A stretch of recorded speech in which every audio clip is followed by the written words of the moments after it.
함께 만드는 언론 미디어 협동조합. 여기는 국민TV. 함께 만드는 언론 미디어 협동조합. 여기는 국민TV.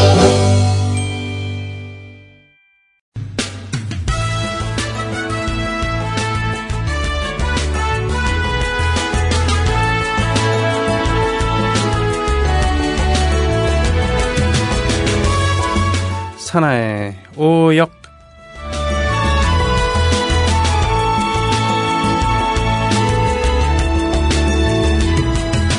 상대적으로 짧은 역사를 갖고 있는 그 나라로서의 말이죠. 역사를 갖고 있는 미국. 물론 그 전에 만 몇천 년 동안 원주민들이 살고 있었습니다만 아무튼 이 미국은 자본주의 천병이죠. 네. 그렇기 때문에 새로 시도한 그런 것들도 많았습니다. 통신 판매라는 거 제일 처음으로 했고요. 전신전화도 발명을 했고요. TV도 거기서 발명을 했습니다. 또 백화점도 거기서 처음으로 나왔죠. 워너메이커라는 사람이 백화점의 표시를 만들어냈는데요. 이 사람은 어렸을 때부터 남다른 기업가 정신을 갖고 있었다고 할까요? 그렇대요. 예. 그렇다 그러면 우리나라의 기업가 정신은 어떤 걸까요? 자, 그 얘기를 일단 중요한 얘기를 들은 다음에 하겠습니다. 우리나라의 기업가 정신이라고 하면 누굴 얘기할 수 있을까? 혹자는 임상옥 얘기를 할 수 있겠죠. 조선시대. 그리고 또는 만덕. 예, 제주도 출신의 그 역을 얘기도 할 수 있겠습니다. 더 최근으로 온다고 그러면 삼성의 창업자 이병철 얘기를 할 수도 있겠습니다만, 자, 시에 맞는 이야기 그리고 그 주의 이야기를 해야 되기 때문에 오늘 산하의 오역에서는 다른 분 얘기를 할까 합니다. 대한민국 투어. 우리 국민TV 남덕수 조합원님께서 운영하시는 이 대한민국 투어. 이분이 그 20년 경력의 베테랑입니다. 이분의 어떤 경험을 여러분께서는 그냥 버스에 앉아가지고 다 빼먹는 거예요. 20년 동안 쌓아둔 그 빅데이터. 그렇죠.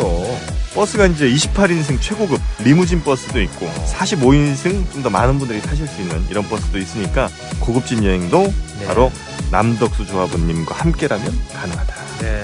문의 전화는요 1599-2686번입니다. 1599-2686. 버스 여행하면 2686이 딱 생각이 나네요 벌써. 네. 1599-2686번 아니면 네이버나 다음 같은 그 검색창에서 대한민국 투어 이렇게 검색하셔도 되고요. 그리고 웹사이트 대한민국 투어 한글로 쓰시면 됩니다. 대한민국 투어.kr 이렇게 검색하셔도 언제든 들어가실 수 있으니까 우리나라 국내 여행들도 많이 애용하시기 바라겠습니다. 대한민국 투어였습니다. 산하님 나오셨습니다. 안녕하십니까? 안녕하세요. 네. 지금은 돈에 밀접한 그런 관계 일을 하고 계시죠? 예, 그럼 그렇습니다. 경제방송에 있으니까요. 예, 경제방송. 예. 예. 그러다 보면은 이러저러한 아무래도 기업가라던가 얘기를 듣기도 하고 만나보고 그렇기도 할 텐데요. 예, 예. 그렇죠? 예. 예. 오늘은 바로 그분 말씀을 해 주실 거죠? 예. 2001년 3월 21일 날. 네. 한 분이 이제 타계를 합니다. 3월 21일 날. 이름은 정주영. 네. 현대그룹 회장으로서 대한민국에서 한 30대 이상이라면 20대 이상도 대부분 그렇겠습니다만 누구나 알 만한 분이죠. 네. 그러니까 현대 창업자. 그러니까 모르겠습니다. 제가 대학 때 이제 그런 일이 있었습니다. 그러니까 한번 골방에서 토론하는 가운데 이른바 혁명이 나면 해방의 날이 온다면 과연 누구를 숙청해야 되는가? 누구를 해야 되는가? 이제 그런 정말 철없기도 하고 설익기도 하고 좀 뭐랄까 좀 우스운 어떤 얘기한 적이 있는데 그때 이제 그 당시에 전두환, 노태우 등등은 당에 들어갔는데 그때 이제 꼽힌 게 정주영이었어요. 그래요? 예. 그런 그 당시에 누가 그 얘기를 했는데? 왜냐하면 이제 그 당시에 항상 한창 울산에서 이제 현대중공업 사태 등등으로 인해서 식칼 테러 일어나고 그때 이제 합숙 중인 노조원들을 습격해서 식칼로 찌르고 그 다음에 또 골리앗이니 뭐니 울산 전체가 좀 시끄러울 때였고요. 그러게요. 굳이 비교를 하자면 삼성은 아주 지능적으로 노조를 탄압 노조를 못 만들게 하고 그렇죠. 철저하게 관리를 했는데 예. 현대는 상대적으로 관리가 좀 느슨했다고나 할까요? 또는 그런 민주노조 활동이 꽃피우려 그랬을 때 무지막지하게 탄압을 했기 때문에 그렇죠. 오히려 더 언론에 노출했다고나 할까요? 뭐 그러니까 그 되게 뭐랄까요? 그러니까 지금 말씀하신 것처럼 삼성이 되게 뭐 그런 식으로 철저했다면 네. 정주영 회장 같은 경우는 되게 엄청나게 탄압도 많이 했지만 네. 이를테면 또 노조 창립 시기에 와서 그런 말을 했다고 그래요.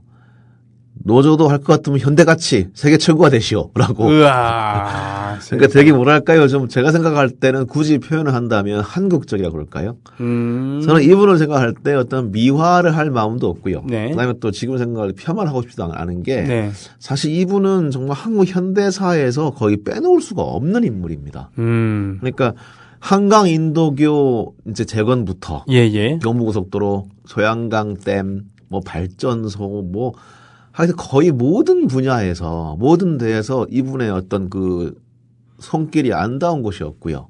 그러니까 정말로 그러니까 대한민국 이제 전쟁과 어떤 식민지와 전쟁을 뚫고 대한민국이 어떤 경제적으로 성장을 일궜다면 네. 이제 거기에 많은 요인이 있겠습니다만 어떤 이 정주영식의 어떤 돌격 정신이라고 그럴까요? 어떤 뭐 일본말로 쓴다면 무대포 정신이라고 그럴까요? 어떤 그런 것들이 발휘됐다고 생각을 하고요. 예, 맞아요. 그 현대그룹의 모체가 현대건설이었는데 그렇기 때문에 그 한강대교 예전에는 인도교라 그랬습니다만 그거 복구 사업부터 해서 또 우리 어렸을 때는 소양강 댐은 정말 자부심, 그렇죠. 다목적 댐, 그렇죠. 사력댐, 모래와 자갈을 섞어서 만들었었다고 하는 저수량 몇 억 톤을 자랑하고 있었던 소양강 댐 같은 경우는 경제 성장의 상징 같은 거였거든요. 경부고속도로는 말할 것도 없고요. 그렇죠. 거기에 항상 정주영이라는 이름이 있었고.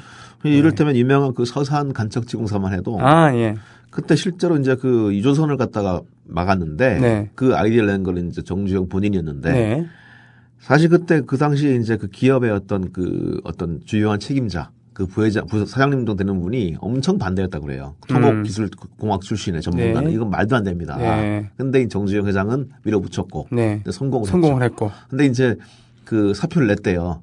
그 담당하는 사람이. 그러니까 정주영 회장이 말렸답니다. 아니 당신 생각을 얘기한 거고 난 내 생각을 얘기한 건데 당신이 왜 사표를 내냐. 근데 하지만 그렇게 얘기했대요. 호호. 이거는 사표를 내야 되겠습니다. 이건 제가 잘못한 거니까. 잘못 생각했으니까. 라고 했다는 얘기가 있는데. 그렇군요. 근데 그만큼 말도 안 된다고 생각하는 일을 해냈던 사람이고, 이제 뭐, 물론 그 와중에 여러 가지 뭐, 흑역사도 많죠. 흑역사 많겠죠. 많고. 한데 이제 저는 90년대를 위주로 얘기를 해볼까 해요. 90년대, 1990년대. 예. 정주영. 그러니까 90년대는 초반은 말씀드린 것처럼 울산에서 엄청난 사건들이 많았었고 그것 때문에 막 이 현대 중공업 노조라든가 건설 뭐 다 해서 데모가 엄청 심할 때였습니다. 근데 이제 그때 와중에 또 이제 노태우 정권이 이 정주영 회장한테 세금을 엄청 때려버려요. 탈세 혐의로 해가지고. 그때 가격이 한 1,700억 정도의 세금을 때립니다. 그때 정주영 회장이 세금 내기를 거부를 해버려요. 그 당시에 그 세는 발음으로 돈이 없어서 세금 못 내겠습니다. 라면서 그걸 내버리는데 근데 그 뒤에 정주영 그 회장은 그 당시 드라마가 하나 있었어요. 야망의 세월이라고. 그렇죠. 야망의 세월. 맞나? 야망의 세월. 맞습니다. 그 달동네를 썼던 나연숙 작가의 작품이었는데 그 야망의 세월 주인공이 이제 그 이명박 대통령이었죠. 그렇죠. 유인촌 씨가 역을 맡았던. 근데 이영후 씨가 거기서 정주영 역할을 했어요. 평안도 말씀사무 나오죠. 근데 어쨌든 그 드라마가 한창 인기를 끌던 무렵에 이 정주영 회장은 정치를 하겠다고 선언을 합니다. 그래서 통일국민당을 만들죠. 그리고 이제 대통령 후보에 출마를 합니다. 그러니까 그때 참 웃음기가 많았던 게 왕년에 운동회나 했던 선배들이 갑자기 이제 취직을 했는데 그 뒤에 또 캠퍼스 돌아와서 그걸 내미는 겁니다. 통일국민당 입당 원서 내밀더라고요. 그러니까 개면적게 와가지고 좀 써줘라 그러면 학교에 나타나서. 야 세상에. 다들 회사에 사표를 내고 왔었어요. 당시 사람들. 사표를 받았으니까. 왜냐하면 회사 직원이 할 수 없으니까. 근데 누구도 현대면이 아니란 말은 못했죠. 다들 그냥 그 사표 냈지만 그걸 아무도 안 믿었겠죠. 내는 사람이나 받는 사람이나. 근데 어쨌건 정주영 후보가 됩니다. 정제회장에서. 그렇겠죠. 예, 맞아요. 그랬었어요. 네. 예. 아, 근데 공약 되게 혁명적이었어요. 맞아요. 2층 경부고속도로. 네. 그다음 아파트 반값. 심지어 무료 급식. 예, 그거 아주 솔깃했어요. 그 뒤로 이제 현실화됐지만. 네네. 그러니까 그런 식이었습니다. 난 돈이 많다. 네. 그러니까 정치자금 안 받겠다. 이런 식으로 제가 생각할 때 정재 회장은 일종의 정권을 응찰로 생각한 게 아닌가 생각을 합니다. 아. 자, 얼마면 돼? 이런 식으로 네. 한 게 아니었나. 하지만 그 대한민국은 그렇게 호락호락한 나라는 아니었죠. 네. 그래서 그 정재 회장님의 외도는 참담한 실패로 끝납니다. 국민당이었죠. 예. 네. 마치 그 선거 끝난 지 얼마 안 돼가 통일국민당은 그야말로 뭐 이 부도나 회사 같이 공중분해됐고요. 정주영을 믿고 정치에 했던 뛰어든 사람들은 완전히 낙동강 오리알 됐습니다. 그 대표적인 예가 그 연세대학 교수였던 김동길 씨였죠. 이거 되겠습니까? 네, 이래서야 되겠습니까? 이게 뭡니까? 이게 뭡니까? 이게 뭡니까? 근데 아마 그 얘기했을 겁니다. 회장 정주영한테. 그래요. 최불암 씨도 있었죠. 예, 최영한 네, 의원. 맞습니다. 네. 근데 이렇게 그의 말년이 끝났다면은 네. 아마 그의 어떤 수십 년 어떤 쌓아올린 그런 세월들은 야망의 세월들은 네. 노망의 세월로 끝났을 겁니다. 그렇죠. 야망이 노망으로 마무리될 수도 그렇죠. 있었겠네요. 근데 거기서 그는 또 한 번의 변신을 합니다. 예. 이제 그가 애초에 89년대 방북했었죠. 89년도? 예. 네. 근데 그는 뭐 다들 아시는 얘기입니다만 강원도 통천 사람이고 네. 이제 그 지역은 현재 미수복 지역이죠. 네. 북한 땅이죠. 북한 땅. 그러니까 북한으로 치면 최전방입니다. 예전에 그러니까 38선 긋기 전에는 미수복. 예. 예. 저희가 이제 어쨌든 미점령 지역이니까 예, 북한은 예. 저희 미수복 지역이니까. 그렇죠. 근데 이제 거기서 나와서 뭐 그게 반복하지 않겠습니다. 어떻게 살았고. 네. 근데 어쨌건 이제 그 방북을 했을 때 그분은 어떤 이제 통일한 게 되게 좀 그랬던 것 같아요. 이를테면 돌아오면서 네. 형수한테 아니고 숙모한테 그랬다고 합니다. 옷을 벗어주면서 네. 잘 다려서 걸어놓으시오. 다시 올 테니까. 그런 말을 했다고 하는데 어쨌건 북한 땅에 남아있었던 예. 형수한테. 예. 대선 끝난 뒤에 그가 찾은 것은 이제 그가 아까 얘기했던 그 서산 물막이 공사를 했던 네. 바로 그 선 농장이었어요. 네. 그 부하 직원들에 따르면은 정재 회장은 15년 동안 매일 새벽 5시에 네. 전화했대요. 전화를. 매일같이 해서 현황 보고를 받고 송아지 몇 마리인지 노래물은 있는지 다 물어봤답니다. 근데 그의 이런 집착은 그의 이제 회고록 보면 그런 말이 나와요. 서산 농장은 그 옛날 손톱이 달아 없을 정도로 돌밭을 일궈서 네. 한 뼘 한 뼘 농토를 만들어 가던 네. 내 아버님 인생에 꼭 바치고 싶었던 이 아들의 떼늦은 선물이었다. 그러니까 되게 한국적이죠. 그러니까 섭한 돈 그거 가지고 도망 나왔지만 네. 어쨌든 그 농장 하면서 계속 그 생각했다는 거죠. 그러니까 그가 이제 그 고향에 대한 어떤 마음 같은 거 그런 마음들이 89년대 시작은 됐지만 네. 결국은 또 대선 뒤에도 그 어떤 이 절망적인 과정 속에서 이제 글로 방향을 틀었던 것 같아요. 네. 아까 얘기했던 그 장면, 그러니까 자신을 이제 맞이하기 위해서 통천에 이제 네. 일가가 쭉 나왔었답니다. 근데 다들 엄청 못 살았대요. 그 당시 북한 전방이고 네. 그럴 때 하다 보니까 이제 옷을 다 준 다음에 이제 아까 얘기한 숙모한테 옷을 주면서 네. 걸어두시오. 다시 옵니다.라고 했던. 근데 그 약속은 오랫동안 이제 지켜지지 못했습니다. 정치하고 그러느라고 예. 또 뭐 남북관계라는 것은 그렇죠. 또 의지만 있다고 되는 게 아니었으니까. 예. 네. 하지만 이제 정주영 회장은 이제 98년 2월 16일 날 서산에서 키운 소들을 데리고 6월 16일이었나요? 예. 소들을 데리고 트럭에 싣고 네. 북으로 올라가죠. 약속을 지키는 겁니다. 그때 이제 제가 기억이 나는데 참 인터뷰가 감동적이었어요. 그러니까 발음이 원래 세시는 분이지만 네. 그 발음으로 이렇게 얘기했습니다. 청혼의 꿈을 안고 아버지 소를 판 돈 70원을 가지고 집을 나섰습니다. 이제 그때 그 소 한 마리가 500마리의 소가 되어 지난 미를 갚으러 꿈에도 그리던 산천을 찾아갑니다. 이번 방북이 단지 한 개인의 고향 방문을 넘어 남북이 같이 화해와 평화를 이루는 초석이 되기를 진심으로 기원합니다. 라고 발표를 해요. 근데 적어도 그때 그 순간만큼은 이제 개인적 제게는 그런 탐욕스러운 재벌 회장이 아니라 네. 정말 가난한 농군 자식으로 태어나서 소판돌 훔쳐가 대처로 나왔던 두메 산골 청년이었습니다. 또 돌아가는 탕자였어요. 분단과 어떤 가난의 늪에서 허우적거렸던 그 시대 수천만 한국인 중에 한 명이었습니다. 그러니까 프랑스 철학자 기 소르망이 네. 표현해서 20세기 최후의 전위예술. 20세기 최후의 전위예술. 예. 그리고 그 뒤에 이제 501마리를 더 보냈어요. 예. 도합 1001마리가 북으로 갔습니다. 근데 1000 플러스 하나. 예, 이게 뭐죠? 그거는 이제 딱 떨어지는 1000에 그치지 않고 네. 또 하나의 시작을 의미하는 거였다 그래요. 예. 이분은 되게 그런 식의 포니도 뭐 제 기억에 1만 한 대인가를 기념했다고 기억이 돼요. 그렇군요. 예, 예. 현재 진행형이라는 거. 그렇죠. 아. 그러니까 그 이후에도 계속 이어지게 하겠다 다짐이었죠. 네. 거기서 일부러 그 새끼를 뵌 소들을 넣었다고 하니까 사실은 더 많은 소가 같다고 볼 수 있겠습니다. 네. 그렇게 이제 그 방북 기간 중에 이제 정주영 회장은 다시 이제 친척들을 만났고 이제 김정일 위원장도 만납니다. 네. 그 당시에 이제 저는 참 느낌이 큰 건 김정일 위원장이 어떻게 생각했는지를 볼 수 있는 거는 사진을 보면 알아요. 그 이 백두혈통의 이른바 네. 백두혈통을 뭐 얘기한다는 그 북한의 최대 권력자 거의 네. 왕이죠. 예. 근데 그가 사진을 찍을 때 그 이 정몽원 회장과 네. 정주 회장 사진 찍는데 그 중앙에 상석을 네. 양보를 합니다. 오. 그러니까 정정 회장이 가운데에 서요. 자기가 서야 되는 건데 원래. 예. 그러니까 어쨌건 그러니까 가운데 정주영이 서고 이 양 사이드에 양 옆에 정몽원 회장과 예. 김정일 위원장이 선 겁니다. 아마 북한에서 김일성 체제가 구축된 이래 아마 누구도 그런 예우는 못 받았을 것 같습니다.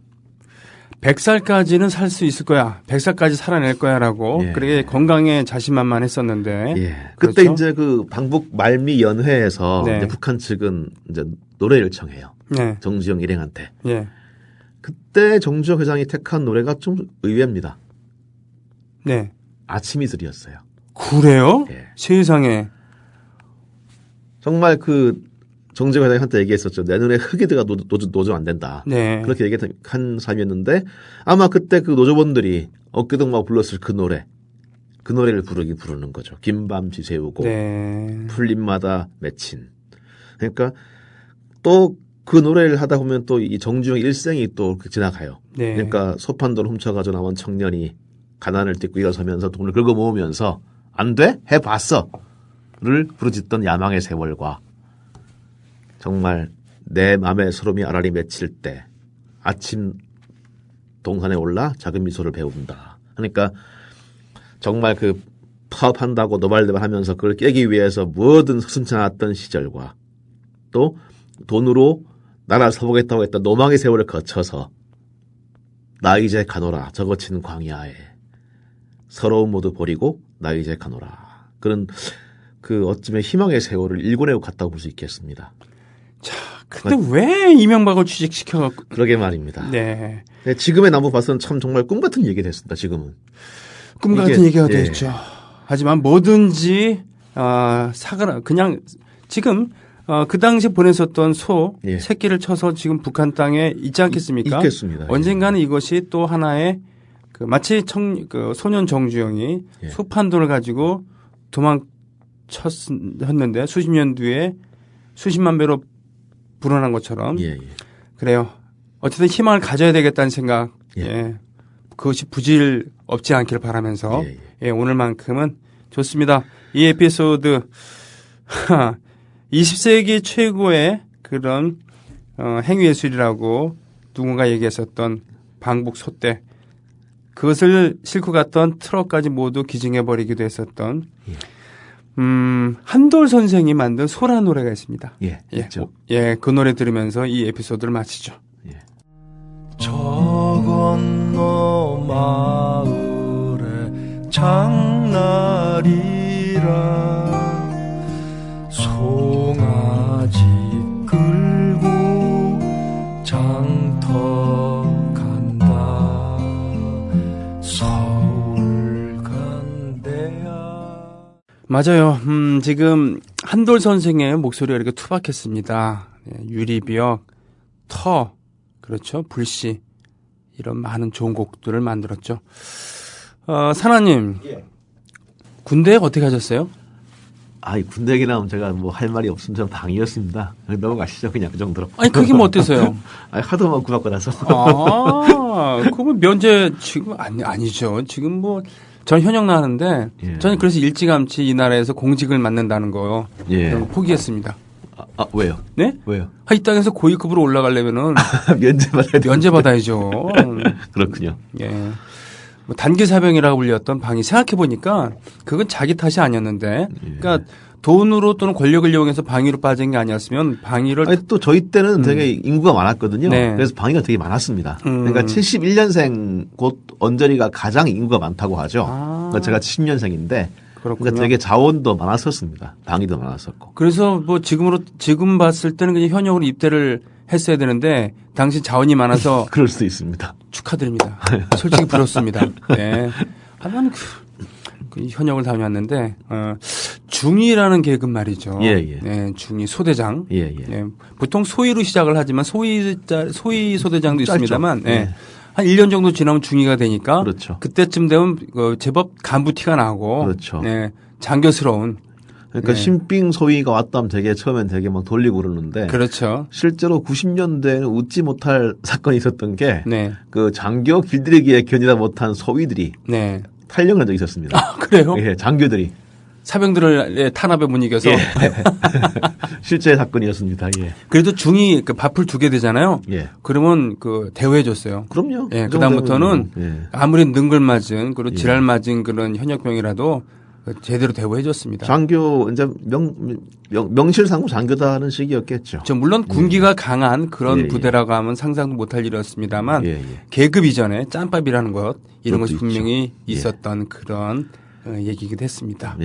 어느 육군 중의 양심이라는 이 제목의 그러니까 1992년 3월 22일 밤이었습니다. 92년 3월 22일. 예, 그때는 그 총선 직전이었어요. 네.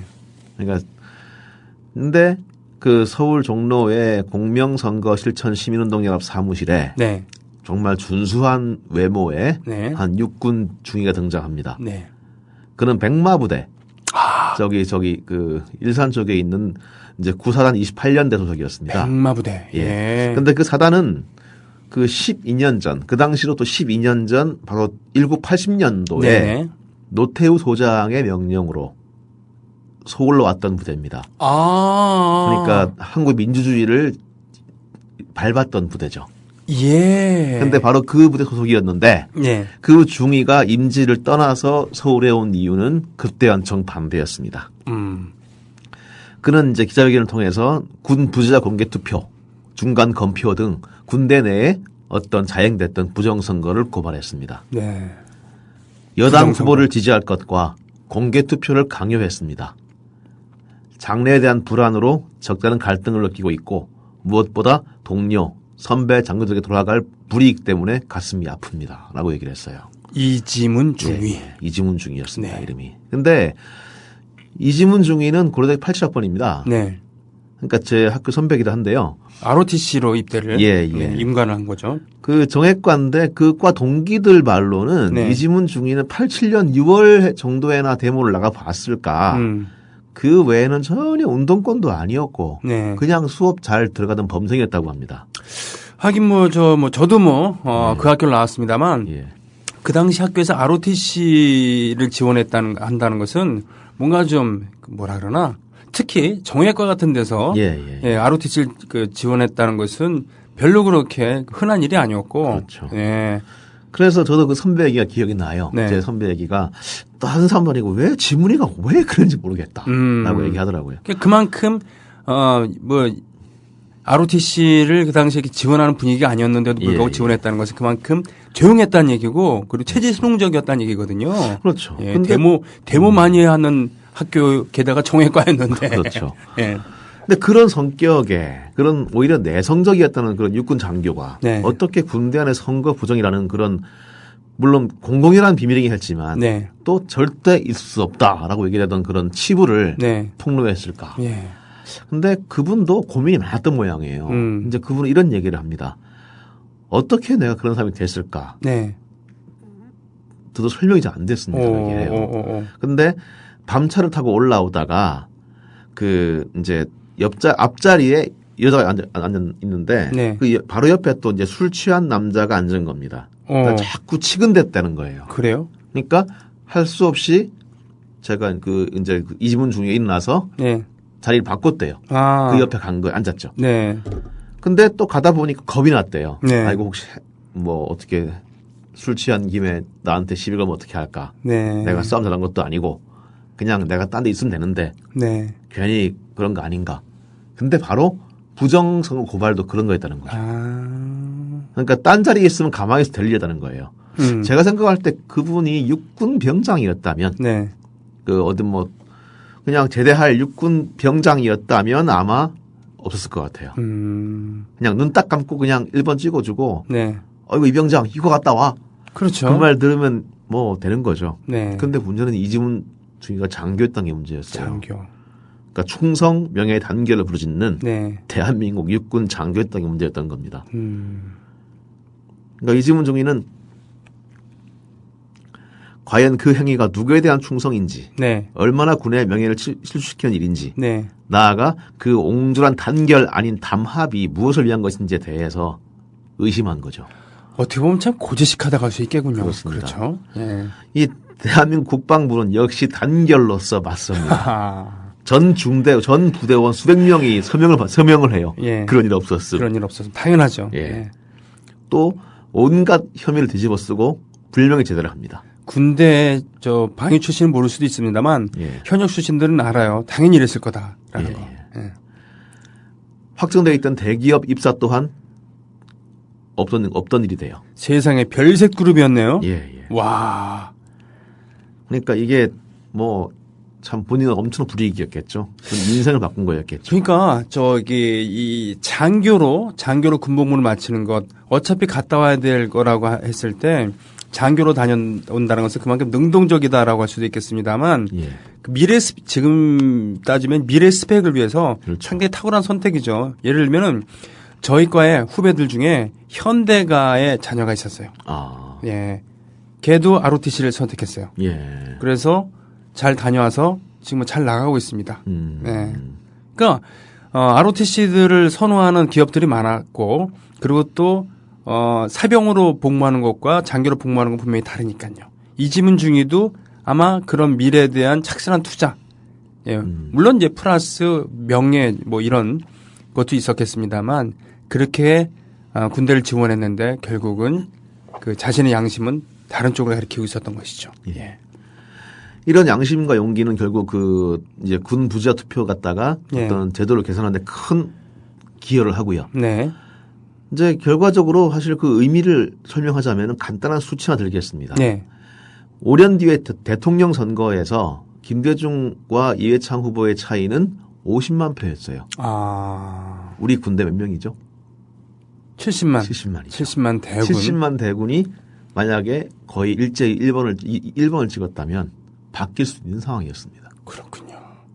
그렇군요. 그만 큰 의미가 있는 거였죠. 근데 이제 저희가 잊지 말아야 될 거는 참 본의 아니게 악의 대열에 이제 편입될 수밖에 없던 사람도 있었을 것 같아요. 네. 이럴 때 이지문 중위의 그 직속 상관 같은 경우 그랬다고 합니다. 그는 정말로 FM 군인이었대요. 이를테면은 그 선거 관련 정신기록을 하다가 네. 너무나 본인이 수치스러운 나머지 눈물을 보이고 말았다는. 1번 찍으라 하고 한 뒤에 그냥 급하게 달려나갔다고 합니다. 예. 그때 이제 그 이지문 중위가 만났대요. 헌병대에서. 그래서 이지문 중위가 도저히 참을 수 없었습니다. 네. 양해를 구한다고 하니까 그렇게 얘기했대요. 나는 이미 찍혀있다. 예? 이미 다 찍혀있는 사람이기 때문에 더 피해볼 것은 없다. 네. 또 드레이피스 사건에서 보듯이 진실은 밝혀진다. 이야. 얘기했다고 해요. 와. 그 상관은. 근데 그 사람도 이제 나중에 일 불거지고 이제 언론사들이 몰려들었을 때 네. 이지문 중이면 사실이냐? 라고 물었을 때 네. 그렇게 얘기했다고요. 그렇게 사실이 아니라고 말할 수는 없지만 내성적인 성격 탓에 사물의 부정적 측면만을 집중적으로 예리하게 바라본 것 같다는 엉뚱한 답변을 해요. 그러니까 제 이 지문이는 원래 좀 이상한 애였어요. 그렇죠. 하지만 차마 그대로 말을 못했다는 네. 거죠. 그러니까 그렇구나. 정말 그 어떤 사람들은 이 상관을 비겁하다 네. 이해할 수도 있을 것 같습니다만 저는 그렇게는 못하겠어요. 네. 그러니까 이 지문의 증언 속에 그 사람이라면은 네. 아마 그렇게 말한 다음에 뒤에 가서 통곡했을 것 같습니다. 그게 또 그때나 지금이나 이 대한민국을 살아가는 사람들의 보통 사람들의 네. 가장 일반적인 모습 가운데 하나일 수 있지 않을까. 또 우리가 가장 분노를 터뜨릴 사람들은 그 사람이 아니라 그 상관이 아니라 그 어떤 용감하고 명예로운 장교를 갖다가 비참하게 만들었던 사람들이 아닌가. 네. 그 사람들한테 더 분노를 집중하지 않을까. 그런 생각이 들기 때문이죠. 이게 말이죠. 그렇게 중위로 이렇게 군복무를 하고서 군복을 벗을 사람과 중대장이면 이제 장기 복무를 선택한 거잖아요. 예. 그 사람들은 정말 다른 거죠. 장기 복무를 선택한 분들은 어떻게 보면 직장인으로 볼 수도 있거든요. 그렇기 때문에 눈 딱 감고 이것만 좀 지나면은 그냥 여기서 계속 직장을 다닐 수 있는 그런 거일 텐데 군인들이야말로 장기 복무를 하다가 옷을 벗으면은 뭘 해야 될지 모르는 그래서 사회에 부적응하는 사람들도 많고 말이죠. 뭐 저희 아버지께서 또 군인 출신이기 때문에 뭐 얘기하는 건 아닙니다만 분명히 좀 처지가 달라긴 달랐을 거예요. 하지만 참 이지문 중위를 사석에서는 그렇게 옹호했었던 사람이 결국은 말을 바꿀 수밖에 없었던 네, 그렇게 만들 수밖에 없었던 그 시스템. 네. 그게 참 문제였고 그리고 이제 정말 그 당시만 해도 92년만 해도 우리가 이만큼은 되지 않았느냐. 네. 때가 어느 때인데. 네. 라는 말이 참 많이 쓰이던 시기였습니다. 네. 하지만 그 허울 아래에서 과거의 어떤 독보섯들은 칡넝쿨이 돼가지고 우리 사회의 발목을 잡아채고 있었던 거죠. 그를 알면서도 세상이 변하고 있잖아. 뭐 그렇게 천천히 변하는 거야라고 짐짓 쿨한 체 하던 사람들 틈에서 소수의 의로운 사람들은 이지문 중위, 이문옥 감사관, 윤석영 이병 등등 많은 사람들이 자신의 인생과 행복을 걸고 양심을 선언한 겁니다. 네. 그러니까 사실 그래요. 그러니까 그 20년 뒤 오늘이 사실 뭐 그렇게 시원치 않다고 해서 그 당시에 어떤 줄줄이 이어졌던 그런 양심들의 결단이 결국 바뀐 게 없지 않냐라고 한탄을 할 수도 있겠습니다. 하지만 저는 그 탄식 앞에서 그렇게 고개를 저을 것 같아요. 그러니까 우리가 여기까지 밖에 오지 못했을 수도 있지만은 또 그분들 덕분에 여기까지 온 겁니다. 또 칠흑 같은 어둠이 된다고 해도 또 누군가는 양심의 성량을 긋겠죠. 그 어둠 속에서. 지금도 그런 분들이 준비하고 있고 또 나올 것이라 기대를 합니다. 자, 이렇게 노골적인 부정투표 이런 걸 할 수 있는 시대가 아니라서 그런 걸까요? 국가기관을 총동원해서 댓글을 공작을 하고 그리고 아예 그런 것을 지시한 그런 국가기관을 해체시키지는 못할 망정 오히려 거기에 날개를 달아주는 혐의가 많은 짙은 그런 법을 지금 통과시키지 않았습니까? 하지만 또 어떤 분들은 또 언젠가는 나는 이런 일을 할 수 없습니다. 라고 그 양심을 내비칠 수 있다고 생각을 해봅니다. 그렇군요. 이지문 중위 예비역 불명예 제대했습니다만 이지문 씨는 최근까지도 그 시민단체 활동을 하면서 그런 소신을 지키면서 살고 있죠. 그에 비한다 그러면 과연 저렇게 조용했던 애가 왜 저런 그 짓을 했을까라고 의아하게 생각했었던 왕년의 맹장들. 네. 나 어렸을 때 학교 다닐 때 운동 많이 했어라고 술자리에 안주로 자신의 이야기를 하고 있는 것만은 아닌지 이렇게 한 번쯤은 생각해 볼 필요가 있을 것 같습니다. 그런 의미에서 그 학교의 응원가 한 곡을 들으면서 이 에피소드를 마칠게요. 자, 이지문 씨 젊은 그런 정신 젊은 그대란 노래 기억하시죠? 알고 있습니다. 이 노래 들으면서 다음으로 넘어가겠습니다. 거칠은 벌판으로 달려가자 젊음의 태양을 마시자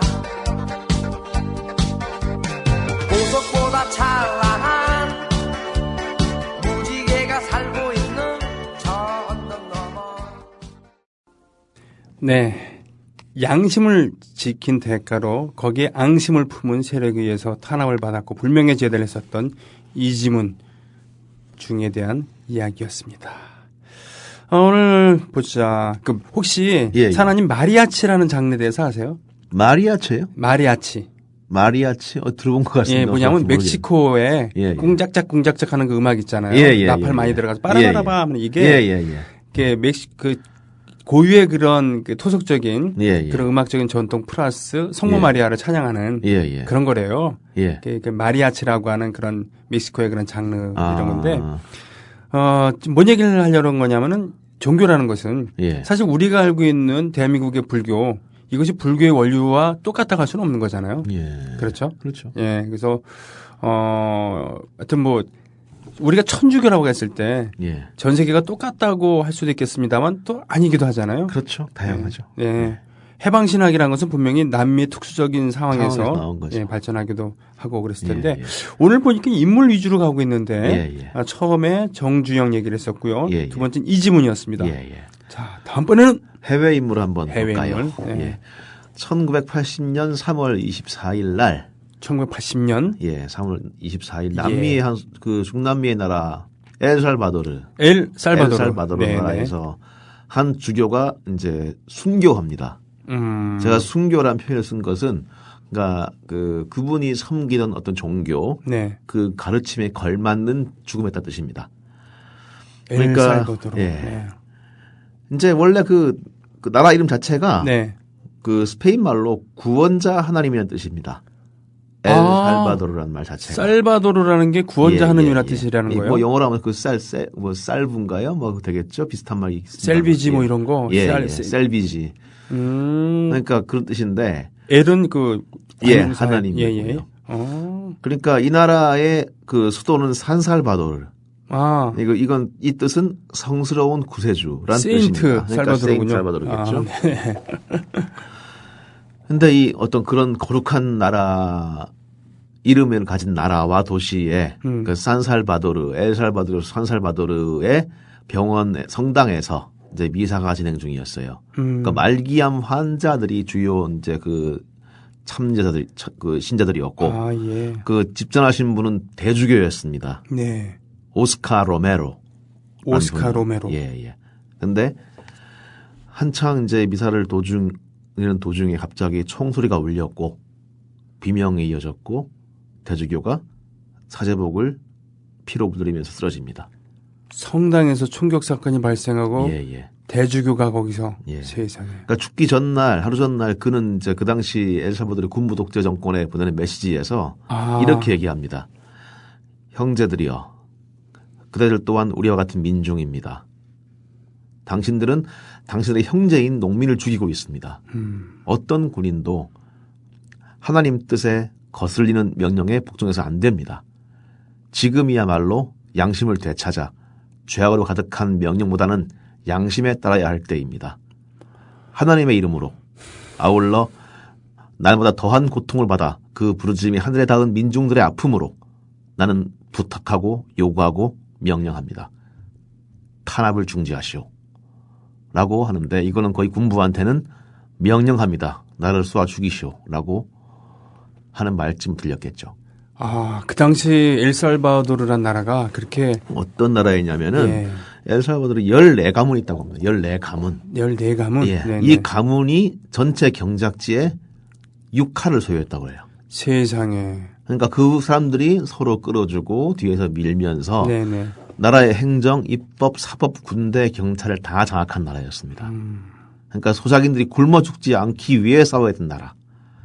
그러니까 가톨릭 신부들이 보다 못해서 헤롯보다 못한 그 사악한 지배층에 저항하던 나라가 그런 나라였죠. 그런데 이 문제의 대주교 오스카 로메로 같은 경우는 그 현실과는 조금 좀 약간 거리를 둔 분이었어요, 원래는. 그러니까 사제들이 여기서 기득권 14가문에 대항을 하고 있었는데 오스카 로메로 대주교는 그런 캐릭터는 아니었다는 얘기군요. 근데 그러니까 이제 오히려 약간 보수적인 분이었어요. 그러니까 1942년에 이제 그 신부가 됐고요. 네. 서품 받고 돌아와서 경력을 착실히 쌓았고, 그러니까 1977년도에 네. 대주교에 오르시는데 네. 그 전까지는 한 번도 삐딱한 행동한 적이 없었어요. 오로지 하나님만은 사제였습니다. 그러니까 정확히 얘기하면은 사회 문제에 관심 없이. 없이. 네. 그러니까 그 제2차 바티칸 공회의가 되게 중요한 회의인데 네. 이건 나중에 또 언급할 게 있겠습니다만은 또 거기서 되게 개혁적인 어떤 사업 방침을 발표를 하거든요. 네네. 근데 거기에 반대한 사람이었어요. 그리고 이제 그 메데인 주교 회의라고 네. 해서 이제 그 민중의 교회를 가자는 슬로건을 내세우는데 그런 게 여기에도 있었어요? 반대했습니다. 네. 그리고 아까 말씀하신 그 해방 신학에 대해서도 네. 증오에 가득 찬 그리스도론이라고 와. 공박을 했던 네. 사람이었어요. 그러니까 오히려 그가 이제 대주교가 됐을 때 지주와 군부 상류층은 네. 그에게 환호했습니다. 그렇군요. 예, 농민들은 아이고 또 저런 사람이 됐구나라고 한숨을 쉬었겠죠. 우리식으로 따지면은 사실 우리나라에서 천주교가 갖고 있는 위상에 비하면은 그렇죠. 이 중남미는 상당히 그 더 지위가 높은데 그렇죠. 우리식으로 따지면 수도 명동 대교구에 그렇죠. 거기에 정부의 말 잘 듣는 예. 그런 사람을 대주교로 임명을 했다는 얘기잖아요. 그렇죠. 예. 근데 그 임명은 물론 정부한 거 아니겠습니다. 어쨌건 그런 분이 앉은 거죠. 아무튼 그렇게. 그렇죠. 예. 근데 이제 그 로메로가 대주교가 된 2주 후에 네. 그분의 친구였던 그란데 신부라는 분이 암살당한 일이 벌어집니다. 아, 네. 그러니까 영화 로메로라는 영화가 있습니다.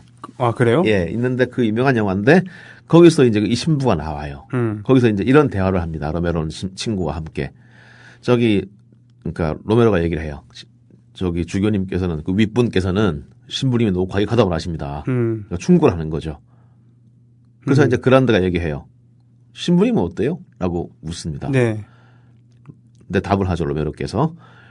저는 신부님의 용기와 이상을 믿습니다만 어떤 사람들은 파괴적이고 선동자라고 합니다.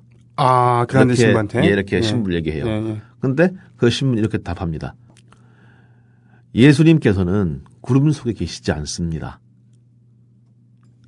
우리가 눈앞의 형제를 사랑하지 못한다면 어떻게 눈에 안 보이는 하나님을 사랑하겠습니까?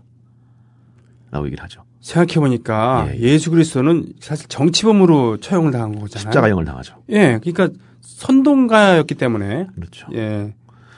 그런데 그 그란데 신부가 이제 암살당합니다. 그의 그 장례 미사를 집전한 건 로메로 대주교였어요. 네. 그리고 그는 그날 이후 변합니다. 마치 성경 속에서 예를 든다면 빛을 본 사울처럼 네. 예수를 만난 삭개오처럼.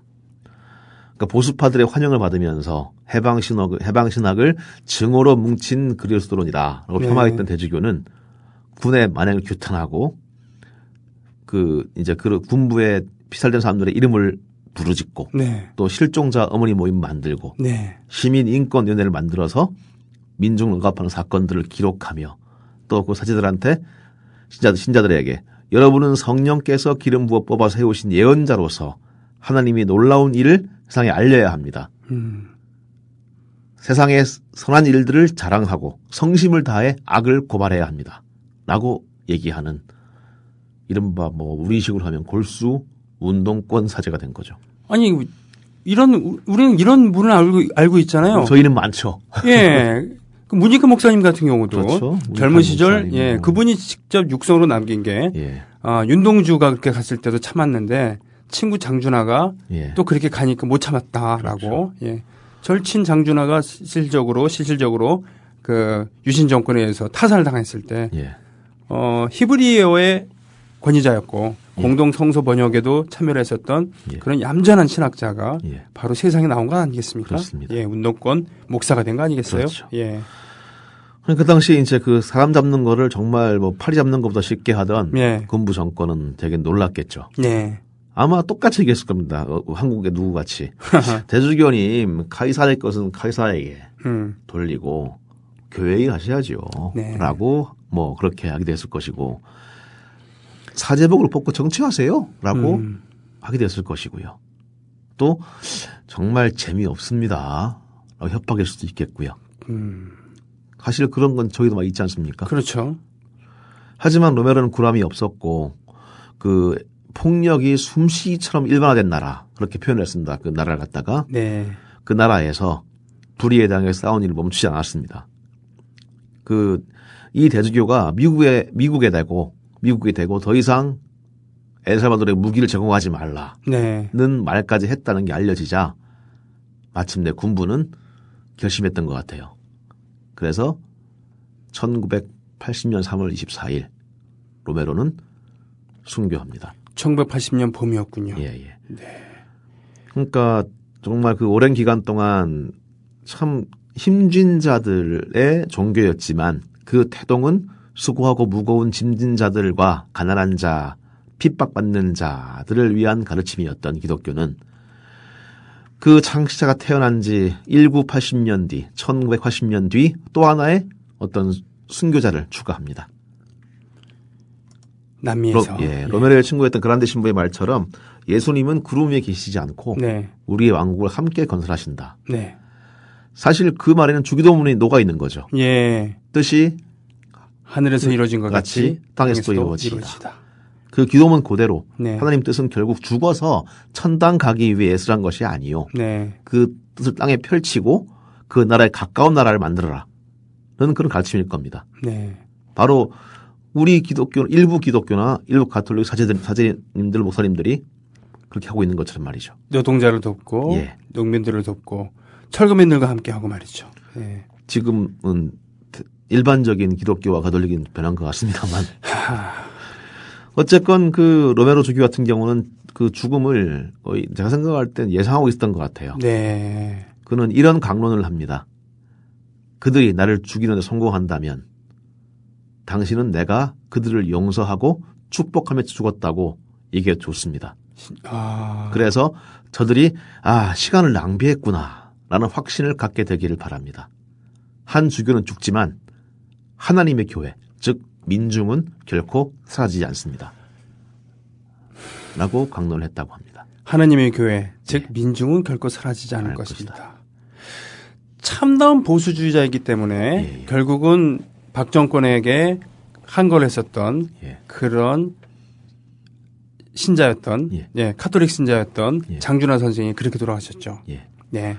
그리고 1980년 3월 24일 이후에 한 2달 후에 우리나라에서는 민주화의 재단에 수많은 순교자들을 바칠 수밖에 없었고요. 그렇죠? 예. 참고로 말씀드리면 장준하 선생은 평생 기독교인이었습니다만 부인은 평생 가톨릭이었어요. 그렇죠. 맞아요. 부인의 소원이 그 혼배성사 올리는 거였죠. 네네. 근데 역시 장 선생도 예감했던 것 같아요.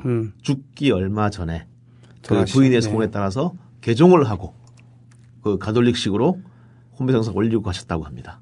자, 오늘 그래요. 로메로 대주교를 기억하면서 사나이 오역 이번 주 시간 마치겠습니다. 오늘 마지막 곡은요. 인티 일만의 벤세르모스 듣겠습니다. 좋습니다.